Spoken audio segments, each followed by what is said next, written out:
नीरस का हो जाएगा आपका यहाँ पर नीह धन रस। याद रखिएगा, ये जो आपका टूटेगा तो बनेगा नीह और विसर्ग लगेगा और आपका बन जाएगा रस, अर्थात ये आपका हो जाएगा विसर्ग संधि, जिसका जवाब यहाँ पर सी आ रहा है, बिल्कुल सही है। ठीक है, चलिए नेक्स्ट क्वेश्चन को आते हैं। क्वेश्चन आपसे अगला पूछा गया यहाँ पर,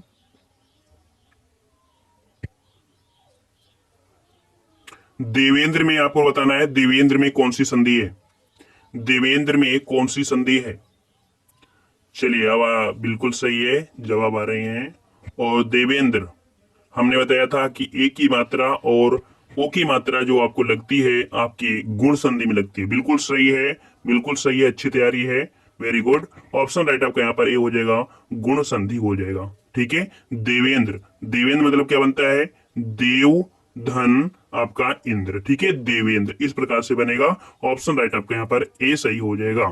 ठीक है, चलिए नेक्स्ट क्वेश्चन पे आते हैं। क्वेश्चन आपसे अगला पूछा गया है, रविंद्र, रविंद्र में कौन सी संधि है? रविंद्र में कौन सी संधि है?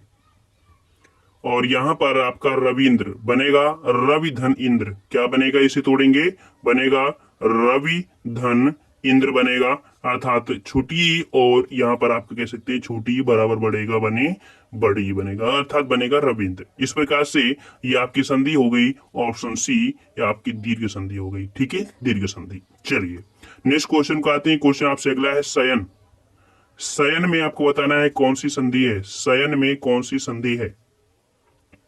और शयन हमने बताया था कि तीन अक्षर का नाम हो, बिना मात्रा का हो, तो 90% आपको वो अयादी संधि होगी। ठीक है, यहां पर बनेगा से धन अयन बनेगा। क्या बनेगा इसका?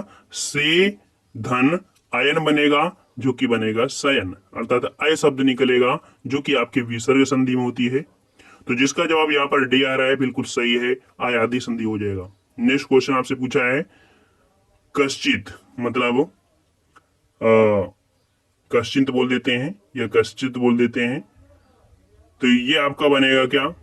कह धन चित बनेगा। ठीक है, क्या बनेगा? इसे तोड़ेंगे, कह विसर्ग लगेगा, धन चित बन जाएगा। ठीक है, जैसे निश्चल बनता है वैसे, तो कह धन चित बनेगा। इस प्रकार से ये आपका हो जाएगा विसर्ग संधि बनेगा। ठीक है, ये विसर्ग संधि आपका है। नेक्स्ट क्वेश्चन आपसे अगला पूछा गया है, दिए गए प्रश्न आपको दिए गए हैं शब्दों में से समास बताना है। समास बताना है भाई, सभी लोग फटाफट जवाब दीजिएगा।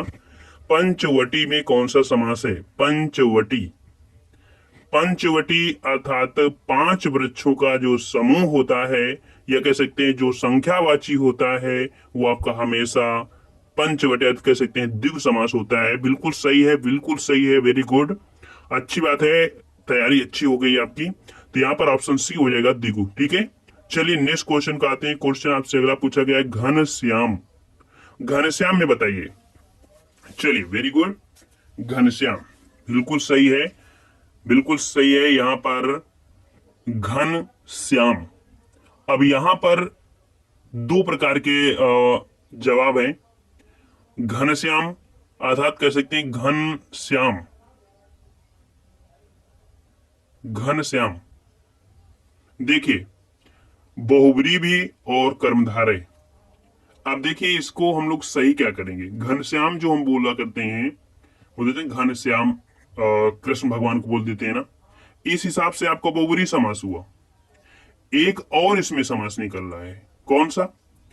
यहां पर श्याम मतलब सामला होता है और घन मतलब बादल होता है। तो इसका मतलब है विशेष और विशेषण। जब विशेष और विशेषण हो जाए तो वहां पर आपका क्या होता है? कर्मधारय समास होता है, होता है कर्मधारय समास। और 2017, ठीक है, 2017 बीएड एग्जाम में ये क्वेश्चन आपका पूछा गया था और जवाब आपका लगाया गया यहाँ पर वो सी नंबर बहुब्री समास लगाया गया है। ठीक है, और जब बहुब्री समास नहीं होता है तब आपका कर्मधारय समास हो जाएगा, क्योंकि ये आपका है विशेषण, ये है आपका विशेष, और विशेष विशेषण होता है आपके कर्मधारय समास में।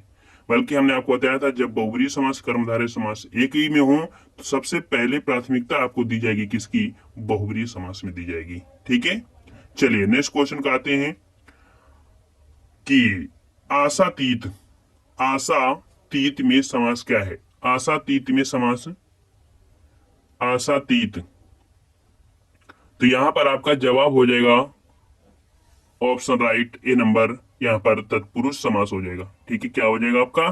तत्पुरुष समास हो जाएगा। ऑप्शन राइट आपका यहाँ पर ए हो जाएगा, आशातीत। नेक्स्ट क्वेश्चन दिया गया है यहाँ पर, अय राकेश यहाँ आओ, इस वाक्य में कौन सा कारक है? अय राकेश यहाँ आओ, कौन सा कारक है? चलिए, कौन सा कारक होगा यहाँ पर? तो यहाँ पर देखो, आपको संबोधन दिख गया है, और संबोधन जो दिख गया है तो आपका 100% है कि जवाब आपका हो जाएगा संबोधन कारक। ऑप्शन राइट आपका बी हो जाएगा।